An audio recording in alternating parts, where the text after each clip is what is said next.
Minaliit ka ba ng mga taong hindi rin naman successful sa buhay? Relate, relate, at isa pang relate. Kwento ito ng mga taong judgmental. Sa mga panahong ito, ang dami-dami nito. Mga taong kaya nanghuhusga para lang maiangat lang nila ang mga sarili nila sa iba.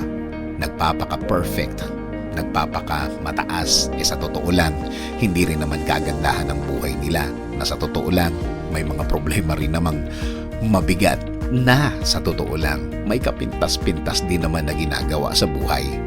Kung sino pa itong walang-wala, sila pa itong napakayapang, na akala mo napaka-perpekto ng lahat ng ginagawa sa araw-araw, na akala mo may karapatan ng husgahan ang mga tao sa paligid niya. Sa totoo lang ulit, yan ang ginagawa nila para takpan ang mga kahinaan nila. Yan ang ginagawa nila para kahit paano tumaas ang